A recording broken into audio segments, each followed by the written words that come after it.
ইসলামের কথা বলবেন, সত্যের কথা বলবেন, ওই সময় পাগল জাদুকর কবি ডাকা হয়েছে। আজকে আমাদেরকে রাজাকার উপাধি দিয়ে আমাদের ভালো কাজগুলো থামিয়ে দিতে চায়, থামানো যাবে না। এই জন্যই আমাদের ছেলেরা জুলাই আগস্টে কি স্লোগান তুলেছিল? তুমি কে আমি কে? কে বলেছে? কে বলেছে?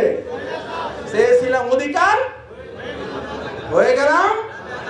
যারাই অধিকারের কথা বলবে, রাসূল সাল্লাল্লাহু আলাইহি সাল্লামের যুগেও যদি এরকম স্বাধীনতা পরাধীনতার কোনো প্রশ্ন থাকতো, তাহলে ওই যে এখন আলেমরা বলে আল্লাহ বাঁচাই দিছে ৭১ আগে জন্ম নেই নেই, যদি ও ৭১ আগে জন্ম নিতাম তাহলে আমারও রাজাকার বানাই, আমারও বানাই দিত।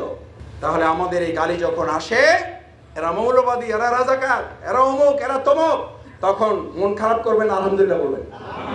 দেখে জোরে একটু আলহামদুলিল্লাহ বলেন। আমি বাংলাদেশ জামাত ইসলামী করি এই অর্থেও যে জামাত ইসলামীর চেয়েও যদি ভালো দল কালকে পাওয়া যায়, আমি শফিকুল ইসলাম সবার আগে সেই দলের কর্মী হব। জামাত ইসলামীর কাছে আমরা বিক্রি হই নাই, আমরা বিক্রি হয়েছি আল্লাহর কাছে এবং ইসলামের কাছে। ধর্মীয় লেবাস পরবেন, টুপিটা বা জুব্বা লাগাইয়া আপনি ইসলামপন্থীদের সাথে হাত মিলাবেন আর বলবেন আমরা শরিয়ার আইন মানি না, এক মুখে শরিয়ার আইন মানি না বলবেন, আর ইসলামপন্থীদের সাথে আপনারা চুক্তি করবেন। এদেশের মুসলমানরা এখন আর সেই বোকার জগতে নাই।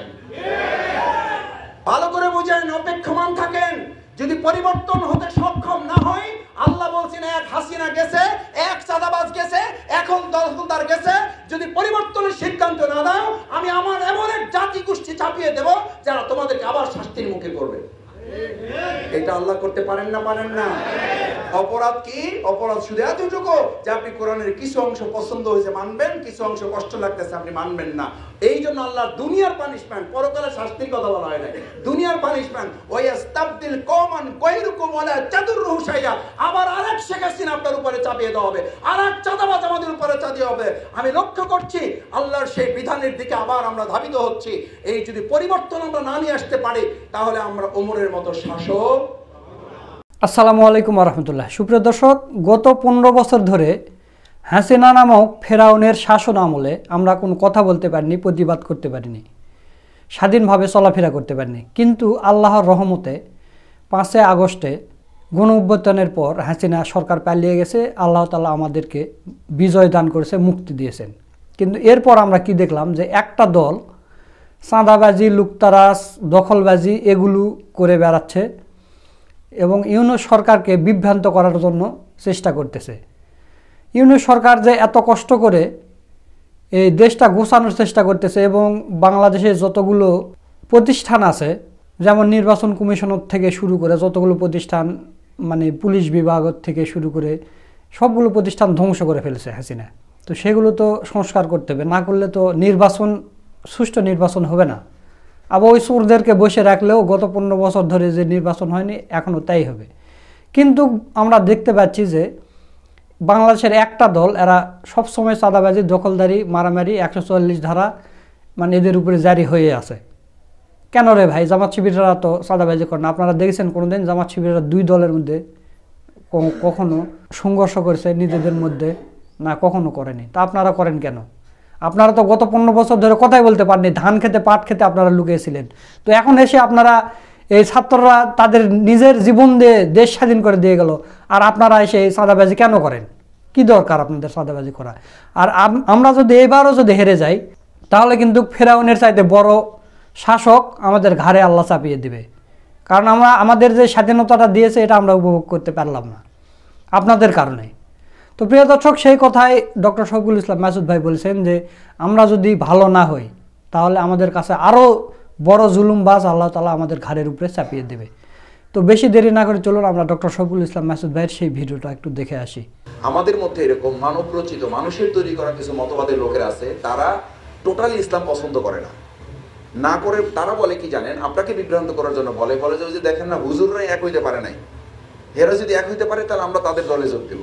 কথাটা হলো আসলে তারা ইসলামী পছন্দ করে না, এটা একটা অজুহাত বানাইছে। এটা সুন্দর একটা উদাহরণ আছে। কারণ মানে আপনি বাজারে গেলেন, অনেক ইলিশ মাছের দোকান বসে আছে, তা আপনি 500 টাকা নিয়ে গেছেন, বাসায় মেহমান আছে। এখন আপনি গিয়ে দেখলেন যে ইলিশ মাছের দোকান নিয়ে 10 জন বসে আছে। এটা আপনার জন্য সুবিধা না একটা দোকান থাকলে সুবিধা? আপনি কি আশা করেন যে 10টা দোকান থাকবে, আপনি দেখে শুনে পছন্দ মতো আপনি নেবেন? এই তো তাতে কি আপনি ইলিশ মাছের দোকানদারকে গালিগালাজ করবেন, এই বেটা তোরা ইলিশ মাছের লোক 10 জন পড়ছে কেন, 10 জন মিলে একটা দোকান নিয়ে বসবি? এতে হয় কি, ওই একজন থাকলে হয় কি, আপনি দেখেন মাঝে মধ্যে বাজারে সব দোকান বন্ধ হয়ে গেছে রাত শেষে অথবা সকালবেলা, একজন দোকানদার পায়ের উপরে পা ফেলায় বসে থাকে আর একটা সিগারেট ধরায়। আপনি জিজ্ঞেস করবেন ভাই মাছ কি আছে, আর একদিকে তাকায় আছে। আবার জিজ্ঞেস করবেন ভাই আমি আপনাকে একটু বলছিলাম মাছ কি আছে, এই আর একদিকে তাকায় আছে। আবার জিজ্ঞেস করবেন ভাই আমি একটু মাছ কিনতে চাই, বলছে হ্যাঁ বলেন কি নেবেন বলেন। আপনার চেহারা দেখে তো মনে হয় না মাছ কিনবেন, মানে এর ব্যবসায়ী আলাদা, কারণ সে বুঝছে যে তার দোকান ছাড়া আর কোনো দোকান, আপনি বাধ্য যা বলবেন তাই হবে। এবার বলবেন যে দেখেন নিলে নেন নাহলে না নাই, একদম 2000 টাকা, অথচ এটার দাম হলো 700 টাকা। এই 10 দোকানের পরিবর্তে এক দোকান থাকলে তার মধ্যে স্বৈরাচারী মনোভাব তৈরি হয় না, হয় না? বাংলাদেশ জামাত ইসলামী মনে করে ইসলামের যদি আরো অনেক দল থাকে আলহামদুলিল্লাহ, আপনার তো চয়েস করার সুযোগ থাকবে। না হলে বাংলাদেশ জামাত ইসলামী একটাই যদি থাকতো তাহলে আপনাদেরকে আমাদের এখানে ডাকা লাগতো না, আমরাই ডাকতাম না। আরে আসলে আসেন, না আসলে নাই, কই যাবেন, যাওয়ার তো জায়গা নাই, আসতে হবে বাধ্য, আসেন। আর কই যাবেন, জান্নাতে যাইতে হলে জামাত একমাত্র রাস্তা। এটা তো জামাত বলেও না কখনো। জামাত বলে আপনি ইসলামের পক্ষে থাকেন। সেটার জন্য আল্লাহ তাআলা তো আপনাকে বিবেক দিয়েছেন, আপনাকে জ্ঞান দিয়েছেন। জ্ঞানটা 3 প্রকার।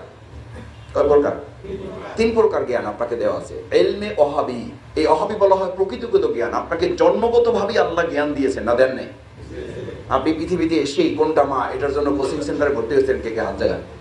প্রাইভেট কোর্সের কার কার কাছে যে মাকে চেনানোর জন্য আপনি কোচিং সেন্টারে ভর্তি হওয়া লাগছে, প্রাইভেট পড়ানো লাগছে যে এইটা আপনার মা বিশ্বাস করা লাগবে। অথবা একটু বড় হওয়ার পর আপনি ডাক্তারের কাছে গিয়ে ডিএনএ টেস্ট জানতে চাইছেন, যেটা যে মা এটা আমার, টেস্ট করা ছাড়া আমি জানতে চাই না, এটা মানতে পারি না।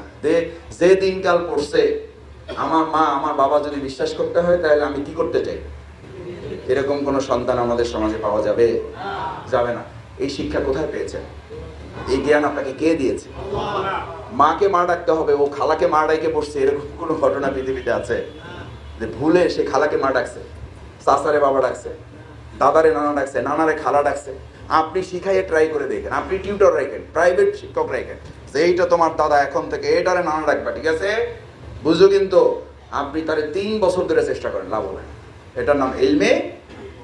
ইলমে, আরে ভাই 2 একটা আরবি শব্দ মুখস্থ করেন, জান্নাতে কাজে লাগবে, দুনিয়াতেও লাগবে। ইলমে ওয়াহাবি, এটা হলো প্রকৃতিগত জ্ঞান। আল্লাহ তাআলা কোরআনে এটা বলেছেন, ফাআলহামাহা ফুজুরাহা ওয়া তাকওয়াহা। আপনাকে ভালো মন্দ জ্ঞান দিয়েছেন, প্রকৃতিগত জ্ঞান আপনাকে আল্লাহ দিয়েছেন, দিয়েই পাঠিয়েছেন। এবং শুধু পাঠান নাই, ফুজুরাহা ওয়া তাকওয়া, কোনটা পাপ কোনটা পুণ্য এটা বোঝারও মাপকাঠি দিয়ে জন্মগতভাবে সৃষ্টিগতভাবে আপনাকে পাঠাইছে। এখন আমি যখন বলি যে এটা আমি বুঝি না, আসলে এটা বুঝেও না বোঝার ভান করি। আপনি পড়েন, কোরআন পড়ে দেখেন না, সূরা আরাফ 172 নম্বর আয়াত। কোরআনে আল্লাহ তাআলা আপনাকে স্মরণ করিয়েছেন, যখন তুমি আলমে আর রূহের জগতে, তোমার কাঠামোই তৈরি হয় নাই, তোমার কাঠামো তৈরি হয় নাই রূহের জগতে, তখন আমি সবগুলো রূহকে এক জায়গায় করেছি। ওটার নাম কি ছিল? আলমে আরওয়াহ, রূহ থেকে আরওয়াহ, সমস্ত রূহগুলো এক জায়গায় করা। তখন আল্লাহ তাআলা আপনাকে আমাকে জিজ্ঞেস করেছেন, আলাস্তু বিরাব্বিকুম? তখন আপনি কি বলছেন? আমি যদি ব্যবসায়ী হই তাহলে আমার সময়টা নাও থাকতে পারে, আমি দেশে যাইনি। কোন দেশে? বাংলাদেশে। সরকার কি হবে, আমার ব্যবসা কি হবে, চাকরি কি হবে, বুঝে শুনে তারপরে মেইল নাম্বার দেন, আমি আপনার অ্যান্সার পাঠিয়ে দেব। এটা বলছেন কে? বলছেন কেউ? কি বলছেন? বলো বালা। একটু বুঝেন, ছোট্ট আরবি গ্রামার, বাট একটু বুঝতে সহজ। আপনি আরবিতে হা বলার 2টা শব্দ ব্যবহৃত হয়, একটা হলো বালা আর একটা হলো নাম। নাম শব্দ হলো যেটা করে শেষ হয়ে গেছে, ওটার আর কোনো কাজ নাই। আর বালা শব্দ হলো যেটা বলবেন কিন্তু কাজটা বাকি থাকবে, কাজটা করতে হবে। যেমন আপনি খেয়েছেন রাতে, যদি খাওয়া হয়ে থাকে তাহলে আরবিতে তার অ্যান্সার হলো নাম, আমার খাওয়া শেষ, এর আর কোনো কাজ বাকি নেই। আর যদি আপনাকে জিজ্ঞেস করা হয় যে আপনি কি রাতে খাবেন, খান নাই, খাবেন আপনি, তার অর্থ হবে বালা, ইয়েস খাইতে হবে, কিন্তু আমি কাজটা পরে করব। আল্লাহ তাআলার কাছে আপনি ওয়াদাবদ্ধ হয়ে এসেছেন যে বালা মানে বলেছেন আমি যতদিন বেঁচে থাকবো ততদিন আপনার গোলামি ছাড়া পৃথিবীতে আর অন্য কোনো কিছুর গোলামি করবো না। আল্লাহর গোলামি হলো আপনি টাকার গোলাম হবেন না, আল্লাহর গোলামি হলো আপনি বন্দুকের গোলাম হবেন না, আল্লাহর গোলাম হলো আপনি মামলার গোলামি হবেন না, আল্লাহর গোলামি হলো আপনি স্ত্রী সম্পদ পুত্র পরিবারের ভালোবাসার গোলাম হবেন না। যে আল্লাহর গোলাম হয় গোটা পৃথিবী তার গোলাম হয়। সুবহানাল্লাহ, এটা আল্লাহ তাআলারই কথা, আল্লাহ তাআলারই কথা। আল্লাহ তাআলা এই কারণে আপনাকে আল্লাহকে সিজদা করার জন্য বলেছেন। আল্লামা ইকবাল চমৎকার করে বলেছেন, আমাকে সিজদা করো। আল্লাহকে সিজদা করতে এই জন্য আল্লাহ বলেছেন যে আর কোন জায়গায় তোমাকে মাথা নত, আমার এই গোলামকে, আমার এই বান্দাদেরকে আমার এই সৃষ্টিকে পৃথিবীর আর কোথাও আমি তাকে মাথা নত করতে দেব না, বিদায় আমি আমার কাছে তাকে সিজদা করতে বলেছি, যাতে আর বাকি সবাই তাকে সিজদা করবে, কিন্তু আমার গোলাম শুধু আমাকে সিজদা করবে। সুবহানাল্লাহ। সম্মানিত করেছেন, অসম্মানিত করেছেন। আর যারা আল্লাহকে সিজদা করে না, ওদেরকে পিঁপড়াও সিজদা করবে। কখন করা লাগে জানেন? কানের মধ্যে যখন পিঁপড়া ঢোকে, তখন কয় আল্লাহ পিঁপড়া থেকে আমারে বাঁচান।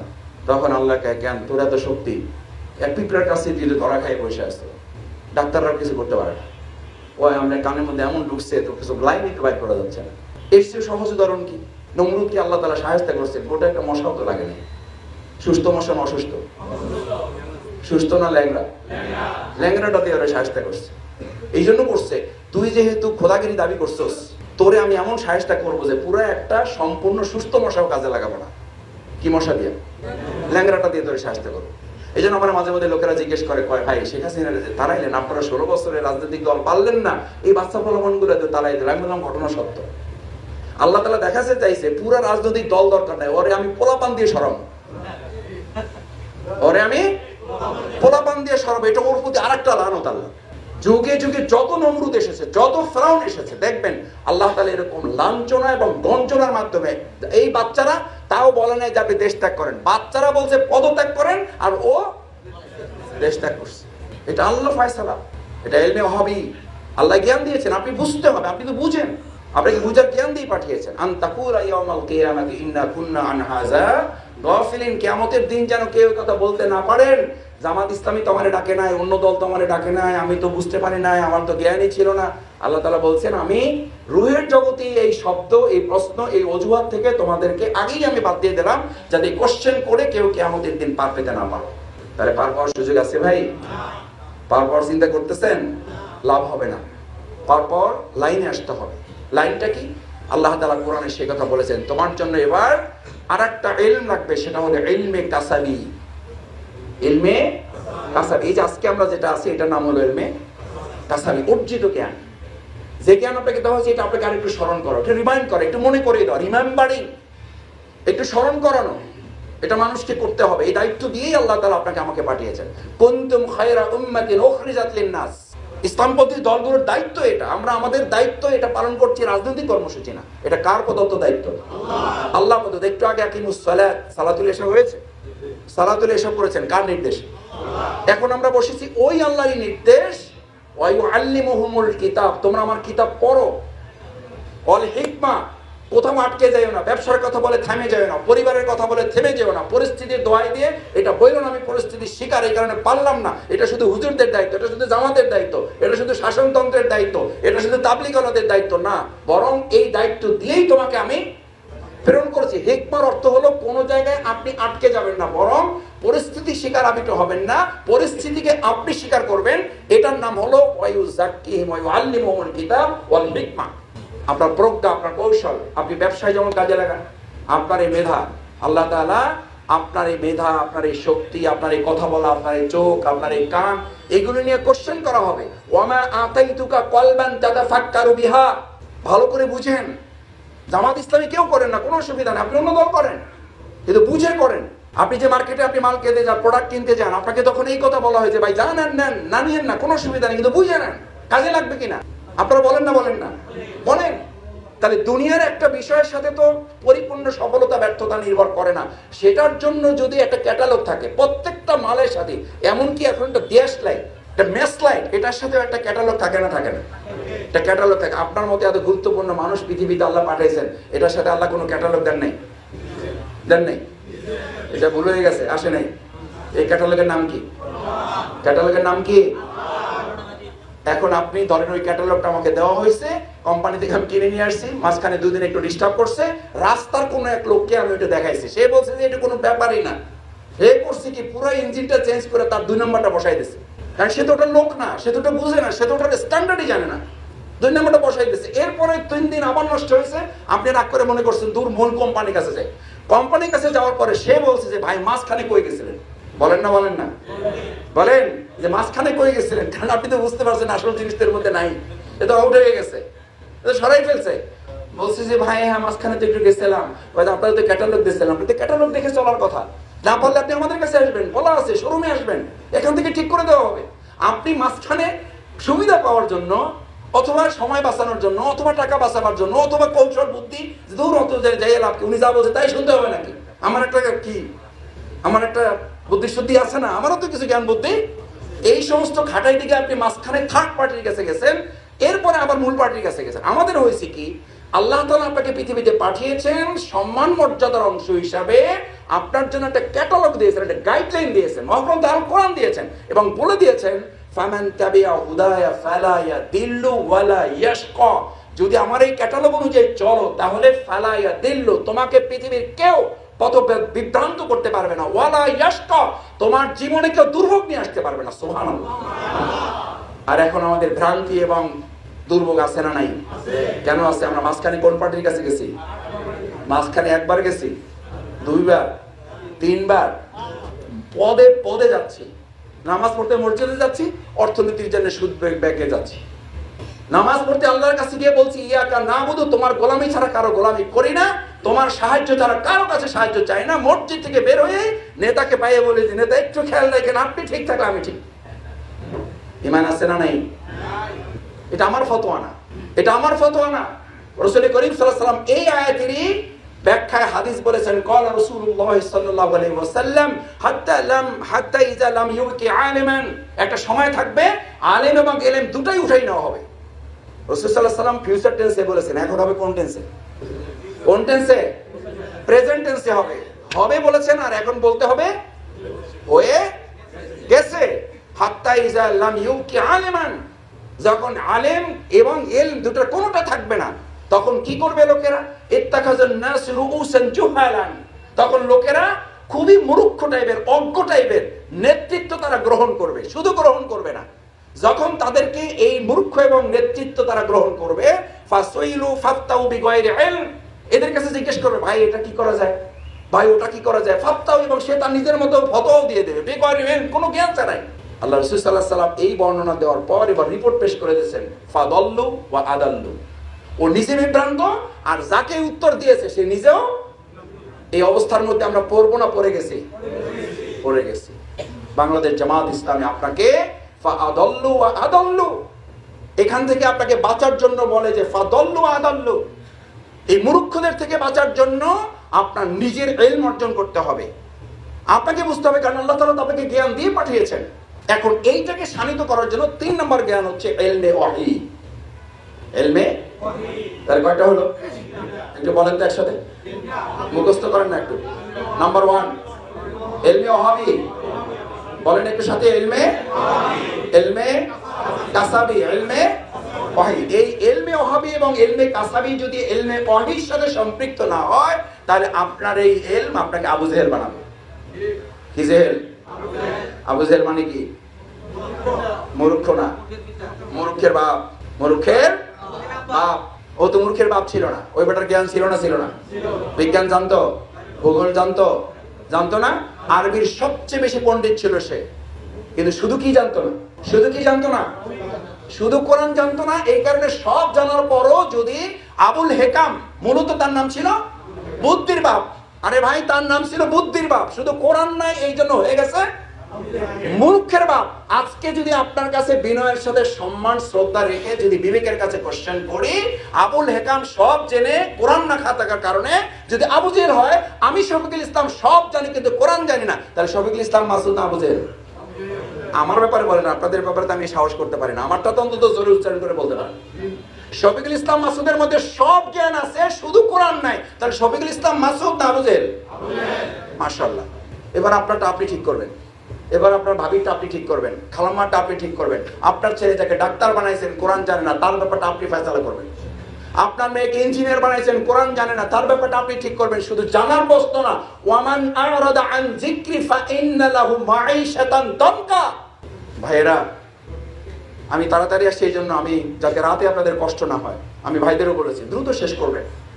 রাত তো আল্লাহ তাআলা দিয়েছেন ইবাদতের জন্য, আলহামদুলিল্লাহ আমরা একটা ইবাদতের মধ্যেই আছি। তারপর রাতে ঘুমাবেন, ভোর রাতে উঠবেন, আল্লাহর কাছে সাহায্য চাইবেন, যা চাও তার কাছে যাবেন, একটা জুতার ফিতা হইলে তার কাছে চাইবেন। এখন আমাদের অভ্যাস হয়ে গেছে, ভাই একটু দেখেন, ভাই একটু করেন, ভাই আপনি থাকলে আমি আসি, ভাই একটু তাকায়েন আমার দিকে, ভাই যেন আর একটা মানে পূর্ব হয়ে বসেছে। ভাইজন আমাদের আরেকটা অভিভাবক হয়ে বসেছে, অথচ আল্লাহ তাআলা রাসূল করিম সাল্লাল্লাহু আলাইহি সাল্লামকে বলেছেন ওমা আনা আলাইহিম বিওয়াকিল, তোমাকে আমি কারো অভিভাবকত্ব দেই না। রাসূল সাল্লাল্লাহু আলাইহি সাল্লামকে দেয় নাই, আমাদের নেতাদেরকে দিয়েছে, দিয়েছেন? দেন নাই।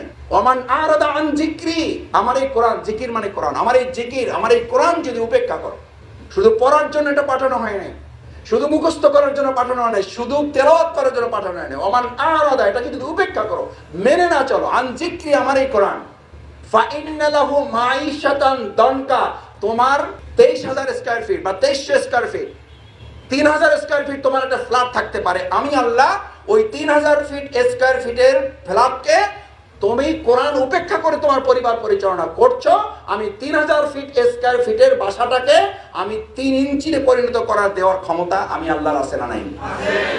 মাঝে মধ্যে মনে হয় না, হয় না? মনে হয় যে এত বড় বাসা নিয়েছি তার উপরও যেন অস্থির লাগে, লাগে না? লাগে না? কেন লাগে? আল্লাহ তাআলা বলেন দনকা, আমি ওটাকে সংকীর্ণ করে দেব। তুমি অনেক বড় ব্যবসা করবে, আমি ওটাকে সংকীর্ণ করে দেব। কেন করে দেব? তুমি আমার কোরআন মানছো না। ফা ইন্না লাহু মাঈশাতান দনকা, শুধু তাই না, যখন তাদেরকে কথা বলা হবে তখন তারা বলবে ওয়ানাহশুরুহু ইয়াওমাল কিয়ামাতি আমা, কিয়ামতের দিন আপনাদেরকে আমাদেরকে কোরআন না মানার কারণে, না জানার কারণে না, ভালো করে বুঝেন, কোরআন না মানার কারণে, না জানার কারণে না, কোরআন না মানার কারণে আমাকে আপনাকে দুনিয়ার চক্ষুষ্মান ছিলাম, কিয়ামতে আপনাকে আমাকে অন্ধ করে উঠানো হবে। কে কে রাজি আছেন অন্ধ উঠবেন? এই পর্যন্ত যদি শেষ হতো তাহলে তো কোনো অসুবিধা ছিল না ভাই। আপনাকে শুধু অন্ধ করে উঠানো হবে না, আপনাকে অন্ধ করে উঠানো হবে, তারপর আপনি আল্লাহর কাছে ফেরেশতাদের মাধ্যমে জানতে চাইবেন ক্বালা রব্বি লিমা হাশারতানি আমা ওয়া ক্বাদ কুনতু বাসীরা, আমাকে অন্ধ করে উঠানো হলো কেন? আমি তো দুনিয়াতে চোখ ছিল আমার, আমি অন্ধ কেন? আমি তো কিছুই দেখতে পাচ্ছি না, আমি অন্ধ কেন? ক্বালা রব্বি লিমা হাশারতানি, সে আল্লাহকে জিজ্ঞেস করবে আল্লাহ আমি অন্ধ কেন? ওয়া ক্বাদ কুনতু বাসীরা, অথচ আমার কি ছিল? তার অপরাধ কি? অপরাধ কি ভাই? কোরআন পড়ে নাই, জানে নাই, কি করে নাই? কারণ আপনি ক্যাটালগ অনুযায়ী চলেন নাই, মাঝখানে ডানে বামে চলে গেছে, যেখানে পছন্দ হয়েছে ওখানে গেছেন, যেখানে ভালো লাগছে সেখানে গেছেন, যেখানে সুবিধা পাইছেন সেখানে গেছেন। এরপরে যখন বাধ্য হইয়া আপনাকে আল্লাহ তাআলা বলছেন এবার চলে আসো আমার কাছে, সুদায় ডান দিচ্ছে, তখন আপনি গেছেন, যাওয়ার পরে আপনাকে জিজ্ঞেস করা হয়েছে মাঝখানে কই গেছিলা, মাঝখানে কই গেছেন? আমি তোমাকে ক্যাটালগ দিয়েছিলাম এবং ক্যাটালগ দিয়ে তো বলেছিলাম ফা ইম্মা ইয়াতিয়ান্নাকুম মিন্নি হুদান ফামান তাবিআ হুদায়া ফালা খাউফুন আলাইহিম, তোমার কোনো ভয় নাই, তুমি ব্যবসা চালাও, চাঁদাবাজ তোমাকে ভয় দেখাতে পারবে না। যদি তুমি আল্লাহকে ভয় করো, গোটা দুনিয়ার চাঁদাবাজ তোমাকে ভয় দেখালেও শেষ পর্যন্ত সে তোমাকে ভয় করবে। মাঝে মধ্যে আমাদেরকে এখন কেউ কেউ বলে কয় যে ভাই চাঁদাবাজি ঠিকই আছে, শুধু হাত বদলাইছে, শুধু হাতই বদলায় নাই, এক হাতের জায়গায় এখন আরো কয়েক হাত তৈরি হয়েছে, আছে না নেই? এটা চলবে না বন্ধ হবে? ইসলাম কোরআন আপনাকে কি নির্দেশ দিয়েছে? আপনি কেন অন্ধ হবেন? আপনি কি দায়িত্ব পালন করেন নাই? কি নির্দেশ, কি ক্যাটালগে লেখা ছিল? ক্যাটালগে লেখা ছিল, ক্যাটালগে লেখা ছিল আপনার ব্যাপারে পরিষ্কার হাদিসের বর্ণনা ছিল মান রাআ মিনকুম মুনকারান ফালিগাইয়িরু বিয়াদিহি। ভাইয়েরা, এইসব কথা বললে জামাত ইসলামী জঙ্গি, এইসব কথা বললে জামাত ইসলামী জিহাদি। আরে ভাই, জিহাদ তো ইসলামের নির্দেশ, এটা তো একটা অঙ্গ ইসলামের, এটা তো একটা বিধান। এটা যতদিন ছিল ততদিন মুসলিমরা গোটা পৃথিবী শাসন করেছে, সম্মানিত ছিল। এটা যতক্ষণ হাতছাড়া হয়েছে ততক্ষণ মুসলিমদেরকে নাকে রশি লাগিয়ে পৃথিবী আমাদেরকে গরু ছাগলের মতো ঘুরিয়ে বেড়াচ্ছে। তাহলে কি জিজ্ঞেস করা হবে? মান রাআ মিনকুম মুনকারান, তুমি যখন কোনো অন্যায় দেখবা, আমরা এখন কি বলি? চাঁদাবাজি বন্ধ হওয়া দরকার, এইটুকুর মধ্যে শেষ।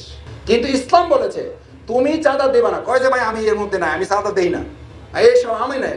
চাঁদা শুধু দিতে নিষেধ করা হয়নি আপনাকে, ইসলাম বলেছে মান রাআ মিনকুম মুনকারান ফালিগাইয়িরু বিয়াদিহি, তুমি যখন দেখবা কোন অন্যায় তোমার সামনে হচ্ছে, তুমি চাঁদা দিবা না, এবং কেউ চাইলে তাকে প্রতিহত করার দায়িত্ব আপনার উপর আমার উপর আছে না নাই? কিন্তু আমরা এটাকে কি বলি? ঝামেলায় যাইতেছে না ভাই। কিসে যাইতেছেন না? কোরআন বের করেন, ঝামেলায় যাবেন না, ঝামেলায় পড়বেন। ঝামেলায় কে ফেলবে? ডক্টর ইউনূস সাহেব। একদল খাইছে আর একদল খাওয়ার জন্য রেডি, হেরা ফেলবে? কে ফেলবেন? আল্লাহর ফয়সালা, এটা আল্লাহর দুনিয়ার শাস্তি। এত সহজ মনে করেছেন? ইবাদত বন্দেগী করবেন, নামাজ পড়বেন, রোজা রাখবেন, হজ করবেন, জান্নাতে চলে যাবেন। আরে ভাই, তার আপনাকে দরকার ছিল, এদের জন্য তো ফেরেশতারাই ছিল না, ছিল না? তাহলে আপনাকে পাঠাইছে কেন? এই পাঠানোর বর্ণনা আল্লাহ তাআলা দিয়েছেন না দেন নাই? দিয়েছেন তো, আল্লাহ তাআলা দিয়ে বলেছেন লিউযহিরাহু আলাদ দীনি কুল্লিহি, সমস্ত মতবাদের উপরে ইসলামকে কি করে দিতে হবে। কোরআন খোলেন, কোরআন খোলেন মানে মোবাইলে সবাই কোরআন আছে, অ্যাপস বের করেন, সূরা তাওবায় যান, 49 নম্বর আয়াত দেখেন, ওয়া মিনহুম মান ইয়াকুলু জান্নি ওয়া লা তাফতিননি মিনকুম আলা ফিল ফিতনাতি সাকাতু। সুবহানাল্লাহ, সুবহানাল্লাহ আগে না বুঝে বলেন না, তারপর অগ্রিম বলে রাখেন, কারণ পরে বলা লাগবে। সুবহানাল্লাহ, ওয়া মিনহুম মান ইয়াকুলু জান্নি। রাসূল করিম সাল্লাল্লাহু আলাইহি ওয়াসাল্লাম সাহাবীদের মতো লোকদের ব্যাপারে কোরআন নাজিল হয়েছে, সাহাবীদের উপরে নাজিল হয়েছে, সাহাবীদেরকে মেনশন করা হয়েছে। ওয়া মিনহুম, তাদের মধ্য থেকে কিছু লোকেরা বলল যে এই সময়ের মধ্যে মিনহুম মান ইয়াকুলু জান্নি ওয়ালা তাফতিননি। তাফতিননি মানে হলো আরবিতে যেটাকে ফিতনা বলে। আপনাকে যেটা বলেন যে ভাই ফিতনার মধ্যে ফালায়েন না, ফিতনা মানে বাংলায় আপনারা এটাকে কি বলেন, ঝামেলার মধ্যে ফালায়েন না। ওরা আরবিতে এটাকে বলতো ফিতনা, ওয়ালা তাফতিননি, আমাকে ফিতনার মধ্যে ডাইকেন, আমি এইসব ঝামেলার মধ্যে যাইতে চাই না। আল্লাহ তাআলা বলেন তুই ঝামেলার মধ্যে যাবি না, এটা তুই ঝামেলা মনে করছো, আমি আল্লাহ ডিক্লেয়ার করে দিচ্ছি, আলা সাবধান, বি কেয়ারফুল, আলা ফিল ফিতনাতে সাকাতু, তুই যে ঝামেলার মধ্যে গেলি না, তুই নিশ্চিত থাক গোটা পৃথিবী যখন তলিয়ে যেতে থাকবে তখন তোর মতো মুত্তাকি ঈমানদারও রক্ষা পাবে না, তোকে দিয়ে আমি আগে ঝামেলার কাজটা শুরু। হাদিসে কুদসি বর্ণনা আছে না নাই? কি আছে? ফেরেশতাদেরকে পাঠানো হয়েছে এই সূত্র করে, যাও ওখানকার লোকেরা না কোরআন নিজেরা মানে না অন্যদেরকে মানতে বলে। আচ্ছা, টুকটাক মানার লোক ওখানে আছে। ফেরেশতারা এসে বললো যে না, আব্দুল করিম আছে, আব্দুর রহিম আছে, আব্দুল সত্তার আছে, শুধু মানে না, নিজেরা মানে এবং তাহাজ্জুদ পড়ে, রোজা রাখে, হজ করে, যাকাত করে, সাদাকা দেয়, তেলাওয়াত করে, জিকির করে। ফেরেশতাদেরকে বলা হলো জনপদ ধ্বংস করে আসো, যাও সূত্রপুর ধ্বংস করে দিয়ে আসো। ভাবেন ওই হাদিসি কুদসির অনুযায়ী ভাবেন, ফেরেশতারা এসে বললো ইয়া আল্লাহ, এখানে আব্দুর রহিম আছে, আব্দুল করিম আছে, আলহাজ সাহেব আছে, মাওলানা সাহেব আছে, হুজ্জাতুল্লাহ আছে, আব্দুর রহিম সাহেব আছে, আব্দুল করিম সাহেব আছে। আল্লাহ কি করি, ওনাদের কাউকে এমন পাওয়া গেছে যাদের চেহারায় কপালে সিজদার কি পড়া আছে, দাগ পড়া আছে। আল্লাহ এখন আমরা কি করব, আমরা কি ফিরে আসব নাকি ধ্বংস করব? আল্লাহ তাআলা নির্দেশ পরবর্তী কি ছিল, কি ছিল? ধ্বংস করে দাও, ওনাদের সহ করে দাও, না কি বলা হয়েছে? শুরুটা তারা দিয়ে করো, শুরুটাই শফিকুল ইসলাম মাসুদ কি দিয়ে করো, যে শফিকুল ইসলাম মাসুদ সূত্রপুরে আছে, অথচ সেই সূত্রপুরে আল্লাহর জমিনে আল্লাহর দ্বীন কায়েম নাই, আল্লাহর দ্বীন বিজয় নাই, আল্লাহর দ্বীনের আলোকে সূত্রপুর পরিচালিত হয় না। ওখানে চাঁদা চলে, এটা দেখেও সে প্রতিবাদ করে না। ওখানে জেনা চলে, এটা দেখেও সে প্রতিবাদ করে না। ওখানে মাদক চলে, এটা দেখেও সে প্রতিবাদ করে না। এমনকি তার চেহারার কোনো পরিবর্তন হয় না। ওই ব্যক্তি মুত্তাকিরা ওকে শুদ্ধ ধ্বংস করবে না, ওরে দিয়েই ধ্বংসের কাজটা শুরু করে। যে জামাত ইসলামী ফয়সালা, ইমাম সাহেবদের ফয়সালা কার?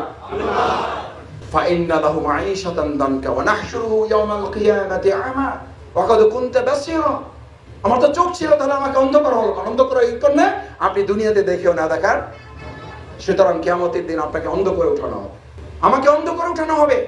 আমার ভাইয়েরা, যে ইলম আপনি অর্জন করেছেন, যে ইলম আপনাকে জন্মগতভাবে দেওয়া হয়েছে, সেই দুইটা ইলমকে আমরা যুক্ত করতে চাই কোন ইলমের সাথে? 3 নাম্বার, ইলমে ওহীর সাথে। এই ওহীর নামই হচ্ছে মহাগ্রন্থ আল কোরআন। এই আল কোরআনে সালাতের নির্দেশ আছে, এই আল কোরআনে দ্বীন কায়েমের নির্দেশ আছে, এই আল কোরআনে আল্লাহর জমিন, আল্লাহর দ্বীন বিজয়ের কথা বলা আছে। এই কারণেই তো আপনাকে দুনিয়ার ঠিকানা পরিচয় দেওয়া হয়েছে। আর দুনিয়া মাজরাআতুল আখিরা, এটা কি ক্ষেত্র? কি ক্ষেত্র? তো শস্য ক্ষেত্র যদি হয়, আমরা এই শস্য ক্ষেত্রের কি? আমরা এই শস্য ক্ষেত্রের একজন কি মালিক? মালিককে? তাহলে আমরা কি? আমরা কৃষক। আমরা কি? ওয়াদার ফার্মার। আমরা সবাই কৃষক। এখানে চাষ করবেন যা, ওখানে এখানে তেঁতুলের বিচি লাগাবেন আর ওখানে আম পাবেন। কি পাবেন? তেঁতুলই পাবেন। এখন আপনার ভাবটা কি, আপনার ভূমিকাটা কি? আপনার ভূমিকা হলো ভাই এইসব জয়জামেলের মধ্যে না, আমি সহ অবস্থানে বিশ্বাসী। কি অবস্থানে? সবাই মিল্লাজিল্লা থাকতে চাই। ভাই কি করবেন? মিল্লাজিল্লা থাকার মধ্যে একটা কি আছে? আরাম আছে, একটা মজা আছে। ঝামেলার মধ্যে যাইতে চাই না। আচ্ছা, আপনি ঝামেলায় যাই না। শস্য ক্ষেত্রে যদি কল্পনা করেন, তাহলে শস্য ক্ষেত্রে তো প্রথম কাজই হইলো যা আছে ওর উপর কয় চাষ? কয় চাষ? তখন আপনি মনে করেন যে আগাছা যা আছে এটা রাখেন, রাখেন, ময়লা যা আছে থাকুক। কয় চাষ? কেউ কেউ 4 চাষও দেন, একদম ফ্রেশ, শুধু মাটি থাকবে আর কিচ্ছু থাকবে না। এরপরে আপনি ফসল ফলাইছেন, দেখলেন যে ওর সাথে আগাছা হয়েছে, আলহামদুলিল্লাহ, আলহামদুলিল্লাহ। কি বলবেন যে আমি লাগাই না তাও হয়েছে, আল্লাহ দিছে, আলহামদুলিল্লাহ, আল্লাহর মাল আল্লাহ দেখলো। এটা বলে রেখে দিয়েছেন কোন কোন কৃষক? হাত জাগান, হাত জাগান একজন। কি করছেন তখন? আউযুবিল্লাহ বিসমিল্লাহ বলে ফু দিয়ে চলে আসছেন, আল্লাহ উড়াই দাও তুমি আগাছা। আল্লাহ চাইলে পারতেন না? পারতেন না, কিন্তু সেটা আল্লাহর সুন্নাহ নয়। তাহলে আপনি কেন সুন্নাহ মনে করেন? গভীর রাতে তাহাজ্জুদ পড়ে খালি মোনাজাত করবেন, আল্লাহ একটা ইসলামী সরকার আপনি দেন, আল্লাহ আলেমদের হাতে ক্ষমতা দেন, আল্লাহ কোরআনের শাসন দেখে যেতে চাই। ওখানে যদি এই দোয়া মোনাজাত করে আগাছা একটা না উপড়াইতে পারেন, তাহলে দুনিয়াতে শুধু মোনাজাত করে, শুধু দোয়া করে, শুধু চোখের পানি ফেলে আপনি এই 56,000 বর্গ মাইল আগাছা মুক্ত করবেন কি করে? জমিতে আগাছা আছে আর আমাদের রাষ্ট্রে আগাছা আছে না নাই? আগে ছিল, এখন নাই। এখন আছে, বুঝেন? কিন্তু চেহারা কিন্তু ভিডিওতে আছে সবাই। পরে বললেন না যে ভাই আমাদের ঝামেলা ফালাইছেন। আগাছা আছে না নাই? ওই যে প্রথমে ছিল এক দফা চাষ করছেন, আবার আগাছা হয়েছে। এখন আগাছা বাঁচতে গিয়া আপনার কাজটা কি? আগাছা বাঁচতে গিয়ে আপনার কাজটা কি? প্রথম হলো রোদ, বৃষ্টি, ঝড়, এগুলো সব আপনাকে সহ্য করতে হবে। আমার ভালো মনে আছে, আমরা কৃষি ফ্যামিলি, অনেকেই কৃষি ফ্যামিলির সাথে নাই বললেই চলে, প্রায় সবাই কোনো না কোনো লেভেলে কৃষি ফ্যামিলির সাথে সম্পর্ক আছে না নাই? আমিও গেছি, এই যে আমার হাতে 4টা দাগ দেখেন পুরা, এগুলো কাঁচির দাগ সব। ব্যবসা দেখে মনে করার কোনো কারণ নাই যে ক্ষেতের সাথে আমাদের সম্পর্ক নেই। আমার বাবা মানে অধ্যাপক ছিলেন, আমার বাবা 3টা স্কুলের হেডমাস্টার ছিলেন, কিন্তু তার শেষ করে আমাদেরকে নিয়ে নাড়া কাটতে যেতেন। নাড়া বুঝেন? কলই তুলতে যেতেন। কলই বুঝেন? বরিশালের লোক তো এখানে আসেনি নিশ্চয়ই। কলই, নাড়া, ডাল, এগুলো তুলতে গেছি আমরা। তো আমরা তুলতে যেতাম, বলতাম যে আরে এগুলো আগাছা বাঁধা কোনো ব্যাপার। তা আগাছা যা তুলতাম তার সাথে ফসল তুলতাম বেশি। তখন আমার চাচারা, আমার দাদারা বলতেন, বাবা তোমাদের দিয়ে সব হবে, কিন্তু আগাছা তোলা হবে না। এটা তুলতে 3টা কাজ লাগে, একটা ধৈর্য লাগে, একটা কৌশল লাগে, আর একটা হলো কষ্ট সহ্য করার ক্ষমতা লাগবে। চোখে কামড়াবে, পোকে কামড়াবে, পানিতে কামড়াবে, উপরে রোদ, বৃষ্টি, ঝড় হইতে পারে, নিরিবিলি কাজ করতে হবে। আমরা হইলাম ফুটবল খেলার তালে আছি, কোন রকম বাইসা ফসল শুদ্ধ উঠাই নিয়ে আমার লাইন শেষ, আগাছাও শেষ, ফসলও শেষ হবে। আমাদের কেউ কেউ আছে কয় যে মাথায় কেটে ফেলে, কয় যে হুজুরদের দরকার নাই, হুজুররাই দেশটা রেখাইছে। হুজুররা কোনোদিন একদিনের জন্য দেশ চালাইলো না, তাও দোষ সব হুজুরদের। ওই যে আমরা ধৈর্য নাই, সহ্য নাই, বাঁচতে গেছেন, আগাছা বাঁচবেন কি? ফসল সব শেষ। তুলতে গেছেন, আগাছা তুলেছেন, 1 মাস পরে গিয়ে দেখলেন যে আপনার খেতে আবার আগাছা হয়েছে এবং সেখানে পোকা পড়ছে। ভালো করে খেয়াল করেন, পোকাটা কোথায় পড়ে? ফসলের আগাছায়। আগাছা এবং ফসল দেখতে একই রকম না ভিন্ন আছে? একই রকম, রসও প্রায় কাছাকাছি। বিজ্ঞানীরা বলেন, কৃষি বিজ্ঞানীরা বলেন, এই যে পোকাটা আগাছায় না পড়ে পড়লো ফসলের উপরে, এই পোকার মাথায় এই বুদ্ধি ঢুকিয়ে দিয়েছেন কে? আল্লাহ। দেখতে চান যে ফসলের উপরে পোকা পড়বে, কৃষক এবার শুধু আলহামদুলিল্লাহ সুবহানাল্লাহ ফু দিয়া পোকা উড়াই দেওয়া যাবে না, এরপর এর উপর ওষুধ ছিটাইয়া সে পোকা থেকে ফসলগুলো রক্ষা করে মালিকের কাছে, মানুষের কাছে এই ফসল পৌঁছে দেওয়ার মহান দায়িত্ব পালনের সাহস, হিম্মত, বলিষ্ঠতা তার আছে কিনা এটা আল্লাহ দেখতে চান বলে পোকা দিয়ে আগাছা দমন করেন না, পোকাছা দিয়ে ফসলটাকে দমন করতে চান। আর কৃষকের কাছ থেকে পরীক্ষা নিতে চান। আপনার আমার কাছ থেকে আল্লাহ পরীক্ষা নেবেন না? নেবেন না? আমাদের এই সমাজে ভালো কাজ করতে গেলে পোকার কামড় আসে না? আসে না? পোকার কামড় খেয়ে ফসলগুলো মানুষের ঘরে পৌঁছে দিতে রাজি আছেন কিনা? আছেন রাজি? এটা কি কৃষির কাজ না আল্লাহর দেওয়া কাজ? আল্লাহর দেওয়া কাজ। শুধু কৃষক দিয়ে আপনাকে বোঝানো হয়েছে, কৃষি ক্ষেত দিয়ে শুধু আপনাকে একটা প্র্যাকটিক্যাল উদাহরণ সেট করা হয়েছে। আমাদেরকে অনেকে জিজ্ঞেস করেন, ভাই মাসুদ ভাই ইসলামের কথা তো বহু লোক বলে, খালি দেখে আপনাদের মারপিট, ঝামেলা দেখে আপনাদের উপরে। আমি তখন বলি যে আল্লাহ তাআলা দয়া করেছেন যে আমাদেরকে আগাছা না বানাইয়া এটা আমাদের কৃতিত্ব না। কার মেহেরবানি? আল্লাহর মেহেরবানি। রাসূল করিম সাল্লাল্লাহু আলাইহি সাল্লামের চেয়ে ভালো মানুষ কি পৃথিবীতে আসবে? কয়টা যুদ্ধ করা লাগছে? নিজে নেতৃত্ব দিয়েছেন 27টা। আপনি সেই রাসূল সাল্লাল্লাহু আলাইহি সাল্লামের সুন্নাহ টুপি ব্যবহার করেন, আপনার তো প্রশ্ন হওয়া উচিত। আমি প্রশ্ন করছি না, আপনাকে সাহস আমি করছি না, আপনি নিজে নিজে প্রশ্ন করবেন তাহাজ্জুদের সময়, আল্লাহ যে রাসূল করিম সাল্লাল্লাহু আলাইহি সাল্লামের জন্য সুপারিশের জন্য আমি গিয়ে দাঁড়াবো, যেই রাসূলের সামনে দাঁড়াবো সেই রাসূলের তো দান্দান মোবারক শহীদ। আমি যে রাসূলের সামনে সুপারিশের জন্য দাঁড়াবো তার তো পা জুতা মোবারক আটকে গিয়েছিল, তার পা মোবারক শহীদ। আল্লাহ যে রাসূলের সুপারিশের জন্য দাঁড়াবো তার তো মাথার পিছনে হাড় মোবারক শহীদ। আল্লাহ আমি যে রাসূল সাল্লাল্লাহু আলাইহি সাল্লামের সুপারিশের জন্য দাঁড়াবো তাকে তো তায়েফের ময়দানে অজ্ঞান করে ফেলে রাখা হয়েছিল। আল্লাহ আমি যে রাসূলের সুপারিশের জন্য দাঁড়াবো তাকে তো সেই সময়ের এলাকার তরুণ যুবকেরা, কিশোর গ্যাংয়ের মতো লোকেরা পায়ে রশি বেঁধে টেনে টেনে রাসূল সাল্লাল্লাহু আলাইহি ওয়াসাল্লামের গা থেকে চামড়া তুলে ফেলেছিল। আল্লাহ, আমার তো এর কোনো ঘটনাই জীবনে ঘটে নাই, আমি রাসূল করিম সাল্লাল্লাহু আলাইহি ওয়াসাল্লামের কাছ থেকে কি করে সুপারিশ নেব? আপনি যে রাসূলের কাছে সুপারিশের জন্য দাঁড়াবেন তার দাঁত শহীদ আর আপনার দাঁতগুলো সব অক্ষত। আপনি যে সুপারিশের জন্য দাঁড়াবেন তার মাথা ফাটা, আপনার মাথাটা ঠিকঠাকই আছে। আমার ভাইয়েরা, আমি বলছি না আপনি আজকেই চলেন গিয়ে মারামারি শুরু করে দেন, কিন্তু আপনি ইসলামের এমন দায়িত্ব পালন করতে পারছেন কিনা যেই দায়িত্ব রাসূল সাল্লাল্লাহু আলাইহি ওয়াসাল্লাম পালন করেছেন বলে তাকে পাগল ডাকা হয়েছে, তাকে জাদুকর ডাকা হয়েছে, তাকে গণক ডাকা হয়েছে, তাকে কবি ডাকা হয়েছে। আপনাকে কি ডাকা হয়েছে? কি ডাকা হয়েছে আপনাকে? আলহামদুলিল্লাহ বলেন আগে, আলহামদুলিল্লাহ। আপনারা হয়তো মনে করতে পারেন আপনাদেরকে ডাকে নাই, ডাকছে, এখনো ডাকতেছে কেউ কেউ। ইসলামের কথা বলবেন, সত্যের কথা বলবেন, ওই সময় পাগল জাদুকর কবি ডাকা হয়েছে। আজকে আমাদেরকে রাজাকার উপাধি দিয়ে আমাদের ভালো কাজগুলো থামিয়ে দিতে চায়, থামানো যাবে না। এই জন্যই আমাদের ছেলেরা জুলাই আগস্টে কি স্লোগান তুলেছিল? তুমি কে আমি কে? কে বলেছে? কে বলেছে? চেয়েছিলাম অধিকার, হয়ে গেলাম। যারাই অধিকারের কথা বলবে, রাসূল সাল্লাল্লাহু আলাইহি ওয়াসাল্লামের যুগেও যদি এরকম স্বাধীনতা পরাধীনতার কোনো প্রশ্ন থাকতো, তাহলে ওই যে এখন আলেমরা বলে আল্লাহ বাঁচাই দিয়েছে ৭১ আগে জন্ম নেই নাই, যদি ও ৭১ আগে জন্ম নিতাম তাহলে আমারও রাজাকার বানাই, আমারও বানাই দিত। তাহলে আমাদের এই গালি যখন আসে, এরা মৌলবাদী, এরা রাজাকার, এরা অমুক, এরা তমুক, তখন মন খারাপ করবেন, আলহামদুলিল্লাহ বলবেন। দেখে জোরে একটু আলহামদুলিল্লাহ বলেন। কারণ টুপির মতো, দাড়ির মতো, লম্বা জামার মতো, এটাও কার সুন্নাহ? কার সুন্নাহ? রাসূল সাল্লাল্লাহু আলাইহি ওয়াসাল্লামের সুন্নাহ। অন্তত এইটা বলতে পারবেন, ইয়া রাসূলুল্লাহ, আমি দাঁত দিতে পারি নাই, আমি চোখ দিতে পারি নাই, আমার মাথা ফাটে নাই, আমার পা মোবারক রক্তে আটকায় নাই, আমাকে ছেলেরা পায়ে রশি বেঁধে টানে নাই রাস্তায়, আমাকে পাথর মেরে অজ্ঞান করে ফেলে নাই, কিন্তু আমি আপনার একটা সুন্নাহ পালন করে আসতে পারছি। আপনার দিনের পথে উঠছিলাম, সত্য কথা বলেছি, সত্যবাদীদের সাথে চলেছি, ভালো মানুষদের সাথে চলার সিদ্ধান্ত নিয়েছিলাম বলে আমাকেও আপনার যুগের যেমন কবি, জাদুকর, পাগল, গণক বলে ডাকা হতো, আমাকে রাজাকার এবং মৌলবাদ বলে ডাকা হয়েছিল। ইয়া রাসূলুল্লাহ, আপনার সাথে আমাকে সুপারিশে কবুল করেন, আমিন। তার মানে আজকে থেকে নিজেকে রাজাকার রাজাকার বলেন না। কেউ আপনাকে বললে আপনি ধরে নেবেন আলহামদুলিল্লাহ, আল্লাহ তাআলা রাসূল সাল্লাল্লাহু আলাইহি ওয়াসাল্লামের একটা সুন্নাহ আপনার জন্য আল্লাহ দয়া করে কবুল করেছেন। ভাইরা, কষ্ট যেহেতু বাড়াবো না বলেছি, 10:30টার মধ্যে শেষ করার ইচ্ছা ছিল, 10:30টা বেজে গেছে।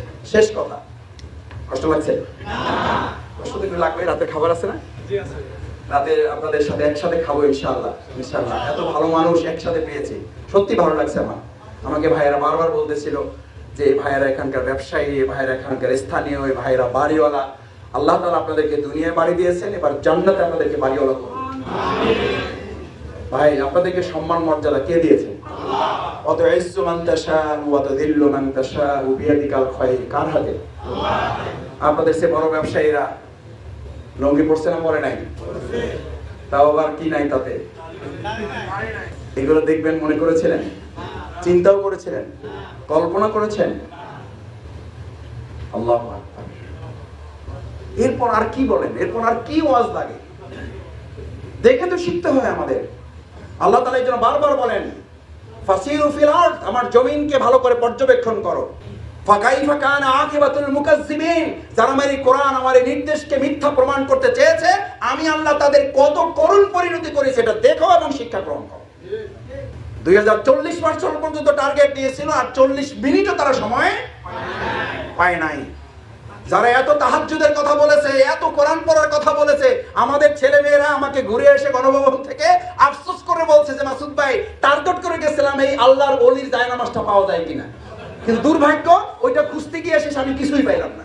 শুনলাম যে এই লোকটাকে সকালবেলা কোরআন পড়া ছাড়া কোনো কাজই শুরু করে না, গোটা ঘর তন্ন তন্ন করে খুঁজলাম, কোরআনের একটা পৃষ্ঠা পর্যন্ত পাইলাম না। কত বড় মিথ্যাবাদী, কত বড় প্রতারক! এই প্রতারকদের থেকে আগামী দিনে বাংলাদেশকে আল্লাহ হেফাজত করুন।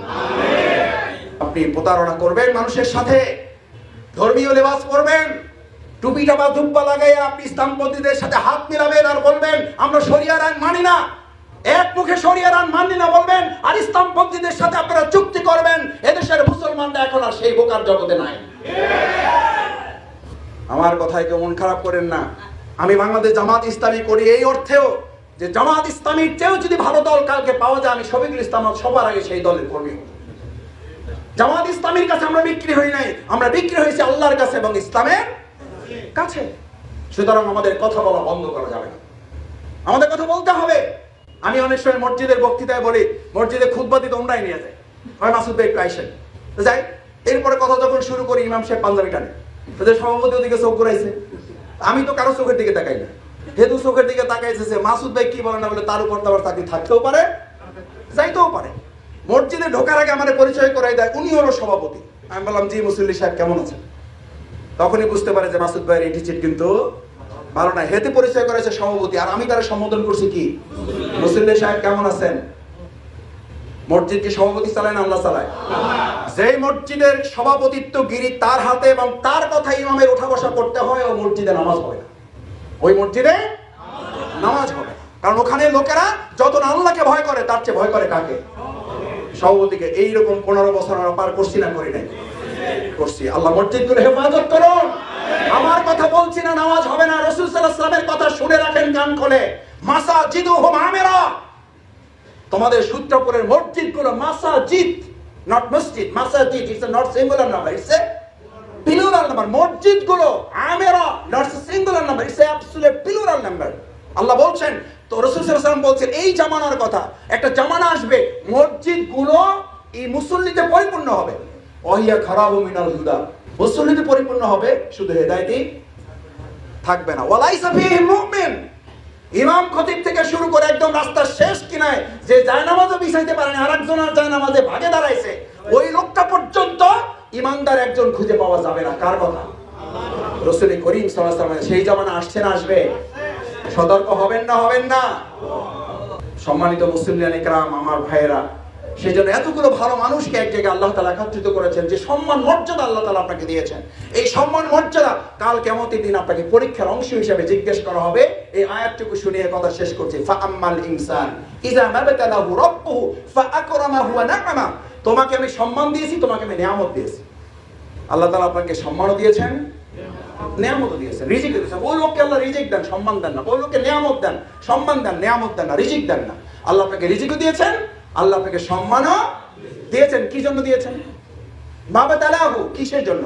আপনাকে আল্লাহ পরীক্ষা করতে চান যে এই সম্পদ, এই সম্মান আপনি শুধু আপনার জন্য ব্যবহার করেন, আপনার জন্য শুধু ব্যবহার করেন। ওমা আতাইতুকা লিসানান তানতিকু বিহা, এই জিহ্বা, এই মুখটা কি শুধু ব্যবসার কাজে কাজে লাগাইছেন, নাকি আল্লাহর জমিন, আল্লাহর দ্বীন কায়েমের জন্য কথা বলেছেন? আজকের এই ব্যবসার জগতে, আজকের এই সূত্রপুরে আল্লাহ যাদেরকে বাড়িওয়ালা করেছে, স্থানীয় বাসিন্দা করেছে, আপনি পরিকল্পনা করে হন না, এটা কার পরিকল্পনা? সেই আল্লাহর একটা পরিকল্পনা ছিল, আপনি আপনার এই মুখ দিয়ে শুধু ব্যবসার কথা বলবেন না, আপনি আল্লাহর কথাও বলবেন, আল্লাহর জমিন, আল্লাহর দ্বীন বিজয়ের কথাও বলবেন। আপনি তাহলে কাল কিয়ামতের দিন এই প্রশ্নের জবাব আপনার জন্য সহজ হবে, যে তোমাকে তো আমি সম্মানও দিয়েছিলাম, আমি নিয়ামতও দিয়েছিলাম। আমার ভাইয়েরা, আজকে এখানে যারা আছি, বাংলাদেশ জামাত ইসলামের এই পতাকা তলে ঐক্যবদ্ধ থেকে আমরা আমাদের মান উন্নয়ন করে আমরা কর্মী হব, আমরা আন্দোলনে নিজেকে বায়াতের অধিকারী করব, এই জন্য শপথের অন্তর্ভুক্ত হব, হয়ে আল্লাহর দেওয়া বিধান এই জমিনে কার্যকর না করতে পারলে আল্লাহ তাআলা বলেন, তুমি নামাজের কথা মানবা অথচ আমার দ্বীন কায়েমের কথা মানলা না। আফা তুমিনুনা বিবাদিল কিতাব, তুমি কিতাবের এক অংশ মানছো, ওয়া তাকফুরুনা বিবাদ, অথচ কিতাবের অন্য অংশ তুমি কি করছো? এই জাতের লোকদের জন্য আল্লাহর ঘোষণা হচ্ছে, ওয়াইয়াস্তাবদিল কওমান গায়রাকুম, তাদেরকে আমি আবার আরেকদল শাসক চাপিয়ে দেব। ভালো করে বুঝেন, অপেক্ষমান থাকেন। যদি পরিবর্তন হতে সক্ষম না হয়, আল্লাহ বলছেন এক হাসিনা গেছে, এক চাঁদাবাজ গেছে, এখন দখলদার গেছে, যদি পরিবর্তনের সিদ্ধান্ত না দাও, আমি আমার এমন এক জাতি গোষ্ঠী চাপিয়ে দেব যারা তোমাদেরকে আবার শাস্তির মুখে করবে। এটা আল্লাহ করতে পারেন না? পারেন না? অপরাধ কি? অপরাধ শুধু এতটুকু যে আপনি কোরআনের কিছু অংশ পছন্দ হয়েছে মানবেন, কিছু অংশ কষ্ট লাগতেছে আপনি মানবেন না। এই জন্য আল্লাহ দুনিয়ার পানিশমেন্ট, পরকালের শাস্তির কথা বলা হয় না, দুনিয়ার পানিশমেন্ট। ওয়াইয়াস্তাবদিল কওমান গায়রাকুম ওয়া লা তাদুররুহু শাইআ, আবার আরেক শেখ হাসিনা আপনার উপরে চাপিয়ে দেওয়া হবে, আরেক চাঁদাবাজ আমাদের উপরে চাপিয়ে হবে। আমি লক্ষ্য করছি আল্লাহর সেই বিধানের দিকে আবার আমরা ধাবিত হচ্ছি। এই যদি পরিবর্তন আমরা না নিয়ে আসতে পারি, তাহলে আমরা ওমরের মতো শাসক, আমরা কি এই বিধান, আমরা কি এই রাষ্ট্র, এই সমাজ পরিবর্তনের জন্য আমরা নিজেরা পরিবর্তন হয়ে ওমরের মতো শাসক পাওয়ার জন্য আল্লাহর কাছে দাবি করতে পারবো ইনশাআল্লাহ? রাজি আছেন ইনশাআল্লাহ? আল্লাহ আমাদেরকে আবার এরকম কোন শাসক থেকে হেফাজত করুন, সেই প্রত্যাশা ব্যক্ত করে যারা কষ্ট করে এতক্ষণ এই অগোছালো আলোচনা করে শুনেছেন, আল্লাহ তাআলা মেহেরবানি করে এর মধ্যে থেকে একটা শব্দও যদি তার কবুল হয়, সেটাকে উসিলা করে তিনি যেন আজকের এই পুরো সময়টুকু দুনিয়ার কল্যাণ পরকালীন নাজাতের উসিলার জন্য কবুল করে আমাদেরকে তিনি যেন মাফ করে দেন। সুবহানাকাল্লাহুম্মা ওয়া বিহামদিকা আশহাদু আল্লা ইলাহা ইল্লা আনতা আস্তাগফিরুকা ওয়া আতুবু ইলাইক। আসসালামু আলাইকুম ওয়া রাহমাতুল্লাহি ওয়া বারাকাতুহু। দর্শক, আপনারা ডক্টর শফিকুল ইসলাম মাসুদ ভাইয়ের ভিডিওটা দেখলেন। তো মাসুদ ভাইয়ের কথাগুলো আপনাদের কাছে কেমন লেগেছে? যদি ভালো লাগে ভিডিওটা বেশি বেশি করে শেয়ার করবেন, লাইক করবেন। নিত্য নতুন জামাত শিবিরের এইরকম ভিডিও পেতে আমাদের চ্যানেলটা সাবস্ক্রাইব করে রাখবেন। আজকের ভিডিও এই পর্যন্ত। সকলকে ধন্যবাদ। আসসালামু আলাইকুম ওয়া রাহমাতুল্লাহ।